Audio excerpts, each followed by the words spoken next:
wabarakatuh. Kami dari kelompok 3 yang beranggotakan saya, Muhammad Farhan Sigala Saputra dengan NIM 23003 dan juga ada rekan saya yang lain, Muhammad Wildan Febriansyah dengan NIM 2305158 dan juga Raffi Nur Rahmawan dengan NIM 2304592. Pada kesempatan kali ini kami sedikit membahas mungkin ya tentang proyek akhir kami dan juga menjawab beberapa pertanyaan yang ditanyakan oleh Bapak mengenai hasil tugas akhir yang kami beri judul Multi Smart Car Parking System. Oke, langsung aja kita menuju kepada latar belakang. Pada saat ini tuh pastinya dengan kemajuan teknologi dan juga kemajuan zaman membuat kebutuhan manusia selalu bertambah. Apalagi di negara kita, Indonesia, akan kebutuhan kendaraan pun sangat dibutuhkan. Nah, dengan bertambahnya populasi kendaraan dan juga populasi manusia menyebabkan suatu lahan ataupun tanah yang ada di Indonesia itu semakin berkurang. Nah, apalagi concernnya adalah lahan parkir. Oleh karena itu, kami membuat suatu sistem minimum mungkin ya tentang pemanfaatan lahan parkir yang ada di Indonesia pastinya yang ditambahkan dengan teknologi yang ada, apalagi teknologi saat ini, yaitu menggabungkan dengan sistem mikroprosesor yang kami beri judul tadi Multi Smart Car Parking System. Mungkin lanjut oleh teman saya lainnya. Terima kasih untuk Elvanoki atas waktunya. Untuk alat dan bahan yang digunakan dalam Multi Smart Parking ini, yang pertama ada Arduino sebagai microcontrollernya, lalu ada Ultrasonic HC-SR04, sebuah sensor yang berfungsi untuk mengubah besaran fisis atau bunyi menjadi besaran listrik dan sebaliknya. Lalu ada RFID MFRC522 sebagai untuk ngetap kartu sebelum masuk parkirannya. Lalu ada motor servo. Motor servo ini digunakan untuk membuka pelang parkir. Lalu ada buzzer untuk menghasilkan suara saat mobil akan menempel pada tembok. Dan yang terakhir ada LED. Yang kita gunakan adalah LED merah dan LED hijau. LED merah jika parkiran itu terisi dan LED hijau jika parkiran itu kosong. Untuk selanjutnya bisa dilanjutkan oleh teman saya. Nah, di sini ada flowchart yang pertama, itu cara kerja mengenai RFID-nya.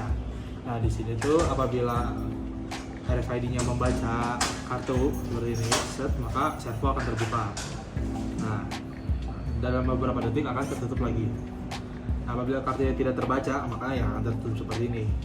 Nah, ini kita akan coba. Nah, lalu ada flowchart dari yang cara kerja dari yang kedua, itu ada ultrasonic yang menandakan apakah ada yang parkir atau kosong atau tidak. Nah, di sini kita coba ya, langsung saja kita coba nih, set. Nah, apabila ada yang parkir maka lampunya akan menjadi merah, dan apabila kosong akan menjadi hijau.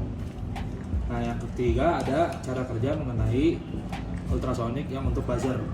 Nah, di sini apabila ada mobil parkir, kan karena tidak semua mobil masih sudah memiliki ini sensor pada bagian belakang yang untuk parkir.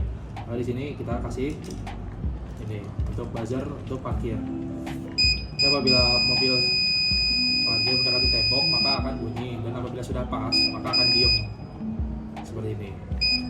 Itu sih cukup. Untuk selanjutnya mengenai skematik rangkaiannya nanti akan dimasukkan pada video. Untuk perintah pada Arduino IDE-nya juga akan.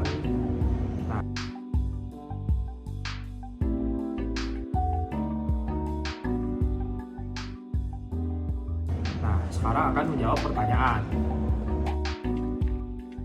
Nah, di sini kami akan menjawab pertanyaan yang sudah diberikan. Yang pertama ada pertanyaan, apa itu SPI? SPI adalah Serial Peripheral Interface, yang mana merupakan protokol komunikasi serial sinkron antara mikrokontroller sebagai master dan perangkat eksternal sebagai slave. Di sini perangkat eksternalnya ada RFID. Nah, lanjut ke pertanyaan kedua. Lanjut untuk pertanyaan kedua, yaitu dari RFID ke microcontroller menggunakan komunikasi apa? Dari RFID ke microcontroller menggunakan komunikasi SPI, yaitu Serial Peripheral Interface, di mana Arduino sebagai masternya dan RFID sebagai slave-nya. Kenapa pakai SPI? Karena di RFID ini ada Misomoshi, SCK, dan SS. Oke, di sini saya melanjutkan pertanyaan dari Wildan. Lanjut kepada pertanyaan ketiga. Dari PC ke microcontroller menggunakan jenis komunikasi apa? Nah, jenis komunikasi yang digunakan adalah UART atau USART, yang dimana singkatan dari ini adalah Universal Asynchronous Receiver Transmitter. Yang contoh penggunaannya itu ada di sini. Dia modul komunikasi serial antara microcontroller dan juga komputer. Sebenarnya ada lagi jenis komunikasinya, yaitu USB. Nah, di sini USB kan singkatannya dari Universal Serial Bus. Itu merupakan komunikasi PC dengan microcontroller. Nah, di sini kami menggunakan yang USART atau UART karena di sini menggunakan serial. Bener nggak? Betul. Nah, lanjut. Untuk pertanyaan keempat, yaitu dengan dikembangkan lebih jauh untuk setiap microcontroller di suatu parkiran, komunikasi satu ke komputer lainnya menggunakan apa? Hasil studi yang kita baca bisa menggunakan yaitu komunikasi Wi-Fi dengan komponen ESP8266 atau ESP32. Kenapa pakai itu? Karena keunggulannya yaitu nirkabel, fleksibel dan bisa akses internet.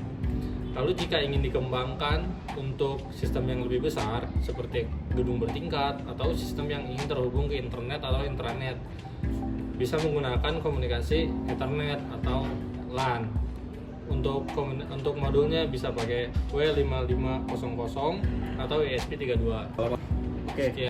Sekian dari kelompok kami, kurang lebihnya mohon maaf. Wassalamualaikum warahmatullahi wabarakatuh. Wah, salah.